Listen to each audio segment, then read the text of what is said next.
तर त्यामुळे रात्रीचे वाजलेले 2 आणि आम्हाला तिकडचे जे गावकरी होते ते बोलले, "इथून जाऊ नका, इथे थांबा." आता 2 ते 4 सकाळी उजेडेपर्यंत थांबायचं आहे. म्हणजे सकाळी जेव्हा उजाडेल तेव्हा तुम्ही जावा. 2 वाजता आम्ही पूर्ण थंडीने कुडकुडतोय. चहाची टपरी पण नाही आजूबाजूला आणि एक चहावाला होता, त्यांनी बंदच केलेली. आता टपरी बंद आहे, त्याचा जे असतो ना गॅस किंवा ते काय शेकोटी पेटवतात ना, तसं काहीच नव्हतं तिकडे. त्यांनी काय केलं, 2 कप चहा आम्हाला दिली. पैसे नाही घेतले. बोलले, "ही चहा पिया." आजूबाजूला कोणच नाही, म्हणजे त्याच्याकडे घर पण नव्हतं तिकडे. तर आम्ही चहा पियालो आणि तिकडे शेकोटी अशी घमेला असतो, जो आपण माहिती आहे सिमेंटचा, हां, बरोबर. तो घमेला होता.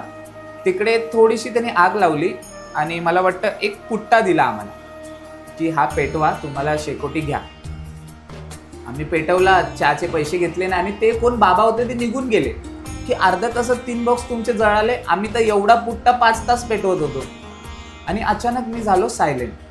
तेव्हा मला म्हणजे असं विचार आला, की हे मोठे मोठे 3 बॉक्स जळाले अर्ध्या तासात आणि एवढासा पुट्टा 2 वाजल्यापासून आमच्यासाठी 6 वाजेपर्यंत पेटतच होता तो.